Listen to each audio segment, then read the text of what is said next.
So in this module, we're going to talk about how to, before we move on to talking about specific countermeasures, we're going to talk about the process to identify sites to improve and how to select different countermeasures.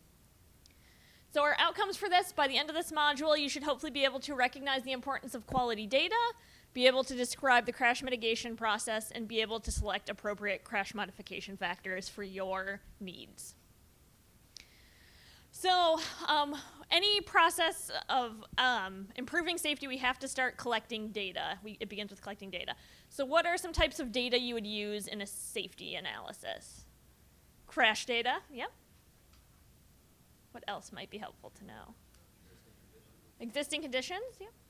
So we have, you might also want traffic volume data, so you can figure exposure rates, any information on the roadway, what's there currently. And you may also collect anecdotal data. So this may be either maintenance workers noting something that they've noticed or a community member calling in about a problem they've seen. There's a lot of different sources to get safety data. So some of them for crashes, you could look at your statewide crash database. Some states have very easily accessible. I know in Iowa they have all of their at least fatal and injury crashes are online that you can go pull up that data on your own. If you want information on fatalities, you could use NHTSA's Fatality Analysis Reporting System, or FARS, so that has information on all the fatalities from all of the years. I'm not even sure how far back. If you want information on heavy vehicles or commercial vehicles, you could go to the Motor Carriers Management Information System, so that includes some performance measures and crash data specific to those commercial vehicles. If you want information on medical outcomes of crashes and financial outcomes, you could go to NHTSA's Crash Outcomes Data Evaluation System. And if you want specific information for your state or county, NHTSA, if you haven't been on, they have a state traffic safety information website. So on this website, you can go and you'll click on your state and you can pull up, and it has different safety performance measures all the way down to the county level. So you can pull up information on fatalities and fatality rate for your county. They also have, as you can see on the right, they've mapped all the fatal crashes in the US for at least the last couple of years. So you can pull up and see exactly where those fatal crashes have occurred.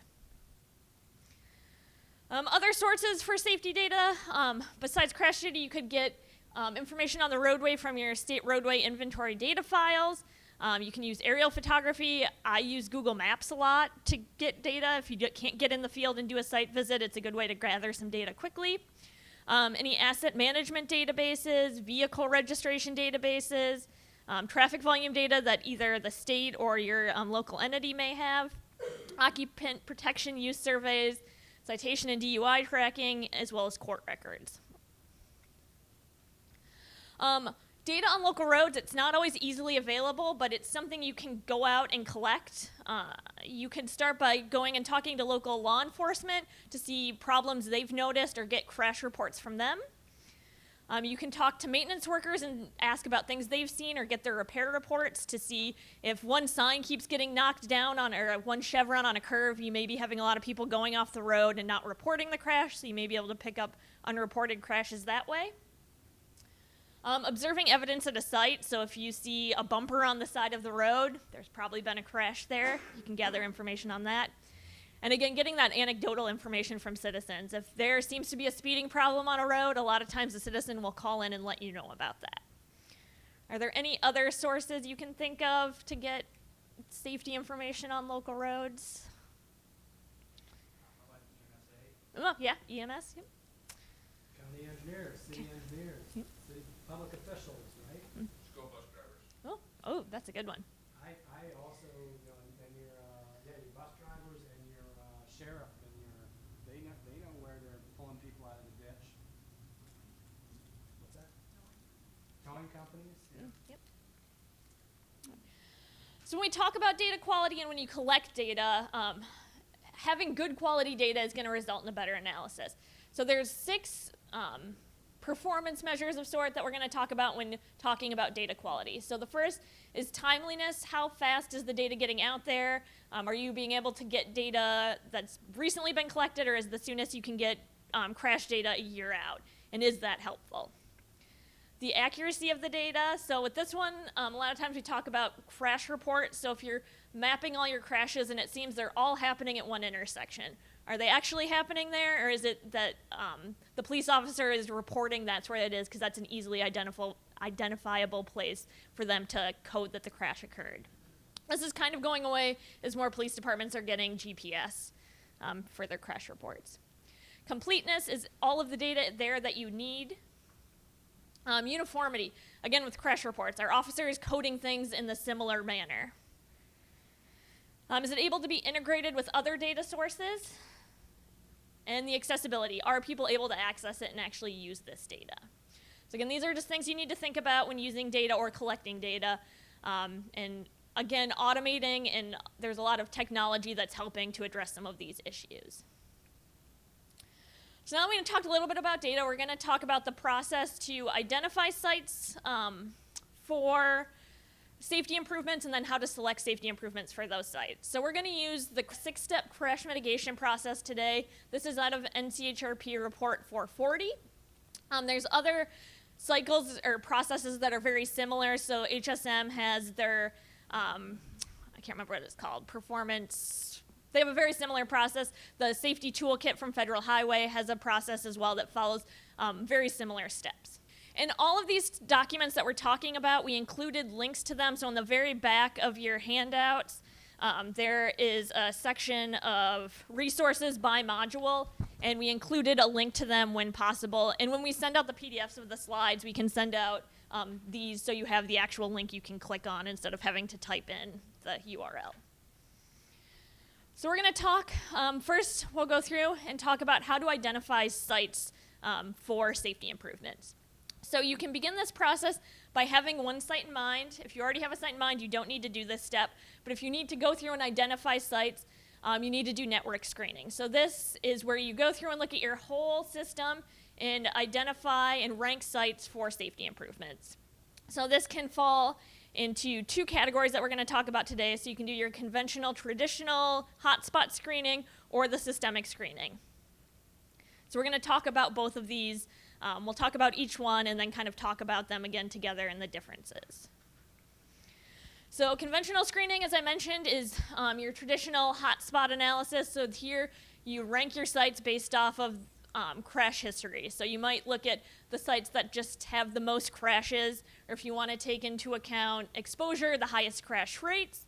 And if you also want to take into account severity of crashes, you could use equivalent property damage only, where you convert your fatal and severe and minor injury crashes into an equivalent number of property damage only crashes and find out which sites have the highest of those.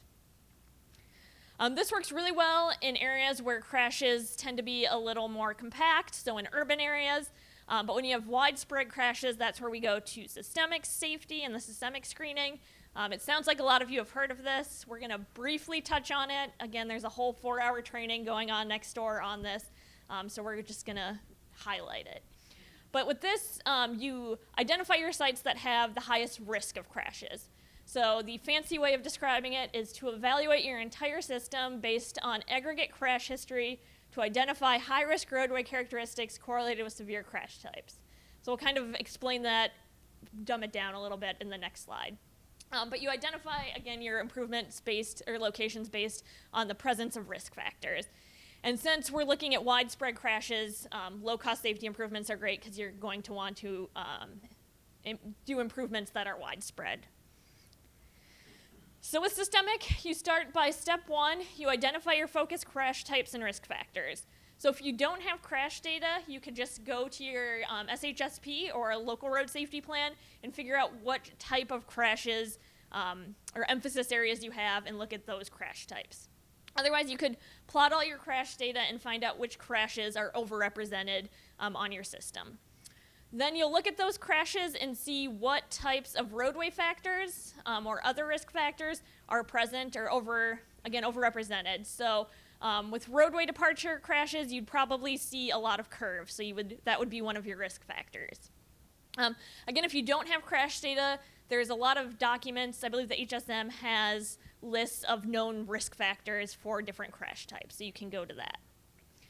So once you have your risk factors identified, you would screen and prioritize your candidate locations. So you'd look at all your locations across your system and use a weighted scoring process to look at risk factors. So it's something as simple as this. So we're looking at unsignalized intersection crashes. So our risk factors are having an ADT greater than 1,000, there being a skew angle, it being in or near a curve, not having lighting, and one of our risk factors here is that there has already been a history of fatal or severe injury crashes. And with that, then you go through and for each of your sites, if that risk factor is present, you put a star and then you rank them. So here we see site A or location A has all 5 risk factors. So that would be our top prioritized location. So to compare the two again, conventional screening tends to be more reactive. We look at where the crashes have already occurred, while systemic tends to be more proactive. We look at where the risk for crashes are. So going with that, in conventional screening, if there's been no crashes at a site, but there's a high risk that crashes would occur, we would still assume there's no risk. Where in systemic, if there aren't crashes, it does not mean there's not a risk for crashes to occur. And conventional screening uses site-specific crashes, while systemic screening uses aggregate crashes, so crashes from across your system, and surrogates, those risk factors. So you'll end this is all for step 1. So we'll end step 1 with a site or sites in mind to move on. And then we move on to step 2, collecting crash experience. So with this, you would get either crash reports or crash data, and you'd prepare a crash diagram. So this is just a visual representation of crashes. So here on the left, we have crashes on a curve, and they show approximately where within the roadway the crash occurred, and then each of the symbols represents a different type of crash. They can also include information here on the right side. They have this represents, it's not showing up here, but that circle is an injury crash. It also can include information on the time and date it occurred, as well as any roadway conditions. So here it shows it's wet and cloudy. So you can use these to kind of look for patterns that are occurring in your patterns and crashes that are occurring. So do you see any patterns on this right intersection one? So one of the things we're seeing is a lot of, on the south approach, is the wet rear end crashes. So that's something we could notice. We also have a lot of angle crashes. If you don't have the data geolocated, you could also just get individual crash reports and read through them and kind of pick out what seems to be occurring and the types of crashes that are occurring at your location. In addition to just preparing the crash diagram, one could also do a road safety audit or assessment. This is a proven and effective means of analyzing site characteristics during a site visit by an independent team. So this independent team goes out and they look at what seems to be occurring in the field. They observe traffic under the conditions of interest. So if it seems to have a problem at night, you'd want to go out during nighttime. And they locate potential safety issues. So they may have crash data when they go out and do this and look at where the crashes are occurring, but you can also do this without crash data as well. So in addition to having data on our crashes, we also want to know about what's happening in the field. So with this, we need to do a site visit. It's the best way to gather information. So with the site visit, you'll go out, again, during the time, if possible, of when your problems are occurring. And you'll want to collect information on the roadway. So you want any geometric information, signing that's present, the location of it. You may also want to collect traffic volumes. So if it's at an intersection, you may want to know the turning movement volumes. If speed seems to be a problem, you could take some spot speeds and get information on that. You could do a traffic conflict study or a site distance evaluation. So that's especially important at our unsignalized and signalized intersections. Here is a table from, I believe this is from NCHRP report 440, that just has different things you can check items if the problems exist. So you could have something as simple as that with you in the field to make sure you check everything.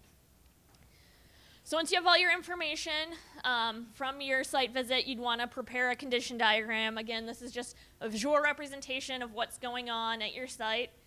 You could include information on roadway geometry. So on this example, we have roadway width, the grade of the roadway. You may want to include any non-motorized facilities that are present, traffic control device presence, the land use around, roadside features, any sight distance issues, as well as any other issues you see. So in this one, again, it's probably hard to see on your document, but we can see that there's ponding on this approach. There's trees within the sight distance. It's a pretty wide roadway, and there's no crosswalk present, so these are things you would look for. So once you have your information on your crash experiences and your field conditions, you then use those together to identify your contributing factors and then select countermeasures for those. So again, you'd use these two documents together, your crash diagram and your condition diagram, and you'd look to see if you could figure out what seems to be causing crashes. So with these, as we'd mentioned before, there's a lot of wet crashes, wet rear end crashes, and this is where the ponding's occurring. So that may be causing our issue. That may be a contributing factor.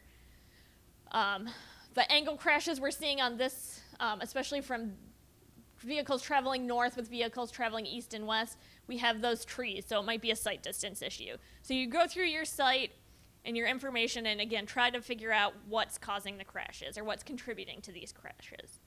And once you have those contributing factors identified, you then move on to countermeasure selection. So with this, you can select countermeasures that are specific for your crash type. So there's a lot of countermeasures specific for run-off-the-road crashes.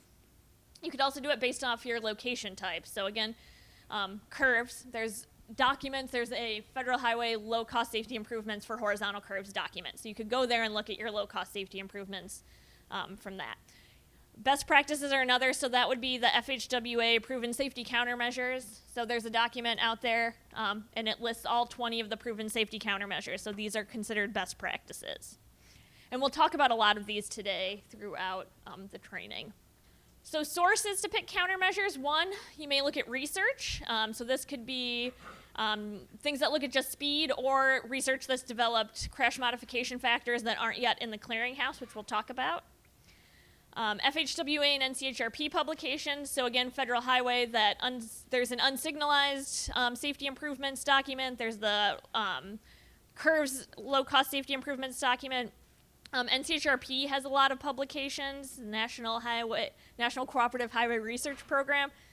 They have in NCHRP 440, they have these tables, which are super nice to use. So it tells you the type of roadway, the contributing factor, and then potential countermeasures. So these are for, I believe, unsignalized intersections. So if you have left turn crashes and it's due to a large volume of left turns, they give you countermeasures you could use. So add a two-way left turn lane or add turn bays at selected locations.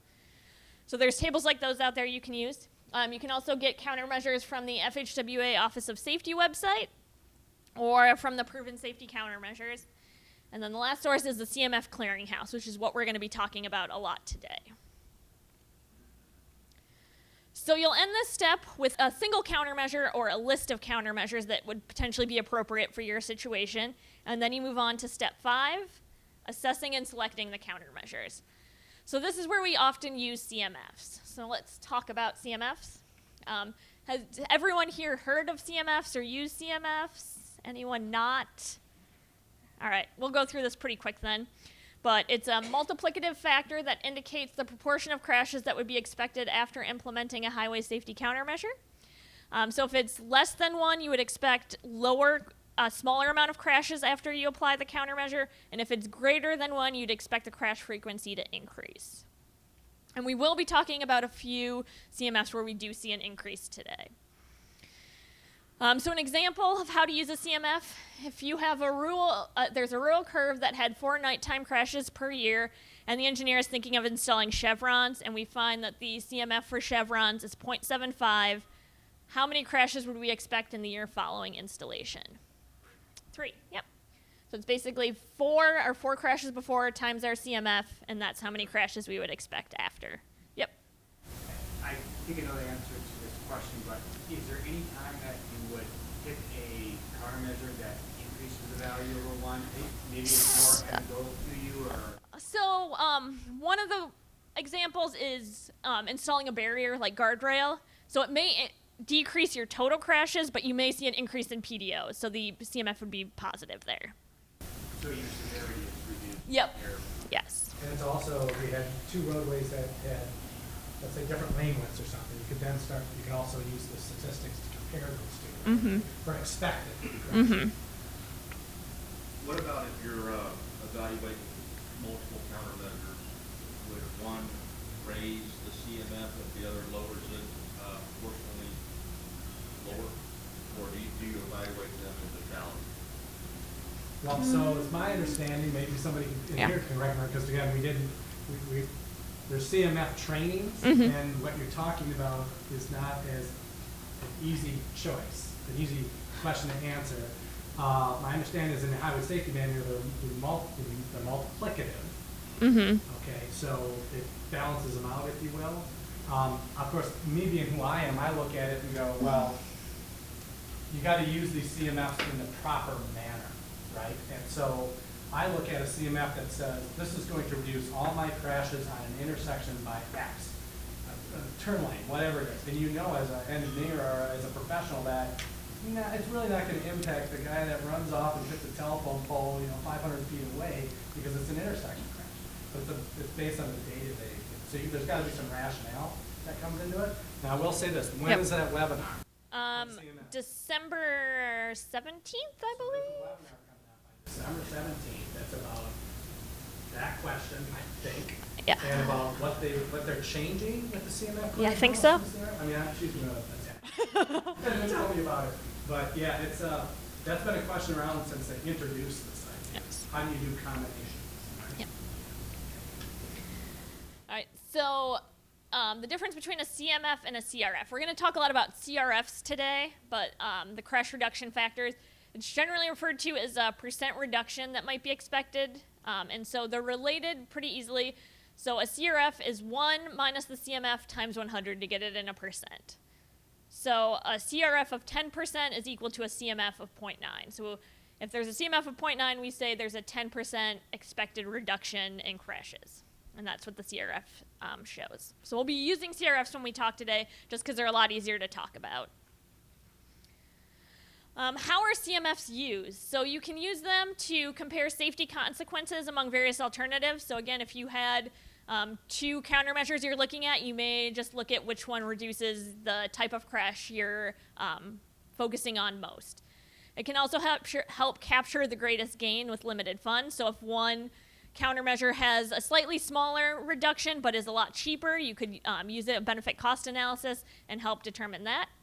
And those are what we're going to talk about mainly today, but you could also use CMFs to compare results of new analyses with existing CMFs to check reasonableness. So that's a lot more with if you put them in the field, if you're getting what is expected, or researchers trying to develop them. And you can also use them to check validity of assumptions and cost-benefit analysis. So the CMF Clearinghouse is a great place to find CMFs. It is an online repository. You can go in and you can, in this little area, put a countermeasure title in and it'll pull up all the CMFs for that countermeasure. If you leave it blank, you can go in and it has it by roadway, intersection, and you can kind of go through and see just all of the countermeasures that are available. On the Clearinghouse, they've ranked all of the CMFs when possible. There's a few that aren't ranked, and we have some of those today, and we'll talk about them. But it's out of a 5-star rating. It's a structured process to do the rating, but it is still slightly subjective. And the star rating quality is either excellent, fair, or poor based on these 5 measures. So the study design, a before and after study isn't quite as highly ranked as an empirical Bayes before and after crash study. Sample size matters, the standard error, any potential biases, and your data source.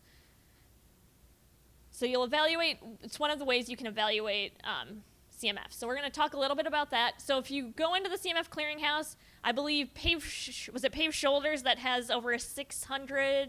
So CMF, there's Yeah. lots and lots of CMFs out there, and you really have to pay attention to what's behind them in a lot of cases. And we'll talk a bit about some of the stuff we're presenting. But yeah, Paved Shoulders has over 660 CMFs in the Clearinghouse. So you really have to find the one that you want. And I don't know how they're going to kind of counteract that. It's great. It's a great place to go look because they're not always that high. It goes from everything from 0 or 2 to over 600. So. But that variety, and we've dealt with this from the state standpoint, looking at local and our own projects, it does create confusion among the people doing the RSA, determining which CMF to use. Right. And we have, so I would encourage anything that can be done in this real end of the clearinghouse to clarify which are the more predominant. Yeah, and it's really interesting, again, having to select just a couple. I'm looking at, is it rural, urban, is it 3 to 5 stars, what's the best we've got, right? Kind of situations is the way I was looking at that. I can show them just a couple of lines. But it's really interesting how our expectations of that clearinghouse have changed. Now we've got it all. And it's actually ranked, which is a wonderful the fact that they've ranked these things. We didn't have that, I don't know, 10 years ago, where we were just picking stuff out of research reports and things like that. And now we really want to apply it. And yeah, it takes lots of searching. What we're doing in Iowa, I believe, is basically going through that process for this particular type of improvement. Here's the ones, at least the DOT, that's going through. Here's the ones we really think you should be using. Kind of situation. Yeah. Yeah, that seems the way it's happening. We're looking at that as well. Yeah. We started being open forum, but we've kind of come to the conclusion that we need to provide a little more guidance on which are the more acceptable CMFs or CRFs. Right, because otherwise you get what I call cherry picking, right? They're cherry picking. Oh, that one looks, this is what I want to happen, so I'm going to take that one. For example, we won't accept one that's below 3 stars. Right, and you could, right. So when you get into the 3, 4, and 5 stars, you're typically in the highway safety manual, which is why we've noted it in all our tables, whether it's in the highway safety manual. Now that's almost 10 years old at this point, so there's lots in our slides that are not in the highway safety manual, because there's lots of really good information out there that will hopefully end up there in 2020. So, yeah, so we're good, yeah. So if you get 600 and you need to choose the best one, some ways you can assess, you could look at the stars. Again, higher stars, better quality study. You could look at the area type. So if you are in a rural area, you would want to find a rural one versus an urban. Some are for all. The crash type. So if you're looking at a countermeasure to specifically address run-off-the-road crashes, you could look at a CMF that has that crash type. Looking at crash severity, so some are all, some are injury crashes, some are fatal, some are a combination. Finding the one which best fits your situation, as well as looking at the study specifics. So on the clearinghouse, if you click on the CMF or CRF, it will take you, it'll pop up something like this that has a little bit on the applicability of it. And so you can go in and you can find, for instance, on this one, on widened shoulders, the traffic volumes was a minimum of 5,000 to a maximum of 22,000 ADT. And so you can find the one that's closest to the ADT on your roadway and select that specific one. So this is a good way to come find some more information out about the specific countermeasure you're looking at. You can also click on the reference, and it will take you to an abstract of the report, so you can kind of go in and see what they actually did. On one of the ones today, we didn't actually include it in the document or in our training, because if you go into the reference in the abstract, it says the author recommends not using the CMF, so we didn't use it. So those are things you want to go in and look at. And you also want to look in the comments, because some of these will give you more information that's also helpful in assessing and choosing. This may be a silly question, but if the author recommends not using it, why is it included in it? Unless there is a case sometime when it's, maybe you wouldn't use it maybe you'd only use it 1 out of 1,000 times, but we need to know that. This is the time when it would be used, but usually it wouldn't be. But if it's never recommended to use it, why would you include it? So I'll answer that, because it was one, I fell for it. Yeah. I almost had it in there. And then I read that paragraph. And basically what it was is, for a particular, I was doing unsignalized intersections. It said this one's good for signalized, but not unsignalized. But unless I read that, I didn't know that. So what's also happening, no doubt, is there's information being put in the CMF clearinghouse that can be high ranked or low ranked depending on these guides. So it's subjective, right? Yeah. So they're putting stuff in there, and sometimes you have to read those paragraphs. Well, I can understand you would narrow down the case when you would only use it in this case, but I don't know how they're making the decisions about Yeah. what they're putting in or not, but our big deal is look behind the data to see what's back there. And we're talking about a paragraph. I mean, that's where we learn that. So Yep. some clicks. All right, so we'll go through an example to make sure we understand how this works. So if you have an urban 2-lane site where we want to pave our outside shoulder, which of these four CMFs would you choose? Yeah. All right, so we know it's urban, so we cut out the top two, and then it gets a little bit more confusing. But the bottom one's the best one, because if you go over to the comments, it talks about increasing the right shoulder. And so since we're paving our outside shoulder, that would be that one. So again, it's very... You have to go in and you have to look if you want to choose the best countermeasure or the best CMF. Sometimes there's only one. It's not great, and that's all you have. But again, in other situations, again, the shoulders, the 660, you'll have to go in and really kind of dig in to find the best one for your situation. And that, of course, is also from Karen Dixon, who used to work here in Georgia, I believe. And that makes you want to pick it even more. If you do have multiple countermeasures, the first thing you should do is look in the clearinghouse. There are CMS for combinations of countermeasures. So see if they're there. If not, some states allow you to multiply them together like this. So you would take the CMF of your first countermeasure times the CMF of your second, and that would result in your new combined CMF. Or some states just have you choose the lowest CMF, so the one with the biggest expected reduction. So today, again, as I mentioned earlier, we're going to talk about CRFs because they're a lot easier to talk about. We tried to include, if they were in the Highway Safety Manual, we tried to include that. And those are, if it's not in the Highway Safety Manual, there's a little 3-dot stars behind the description, and we'll point them out when we get into the actual tables. We tried choosing ones that are in the CMF clearinghouse when possible. And again, we tried choosing highly ranked ones if possible. Again, we kind of picked what we thought. There's a lot more, so go in and choose the best one for your situation. And we also have additional sources, so if there's CMFs or other research that's not ranked or not in the clearinghouse, we still included it, but we included it in text on the slides.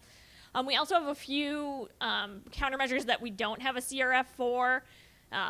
They're included in some of those best practice federal highway guides, so we included them, and we know they aren't going to hurt safety, but we don't know the actual impact of them.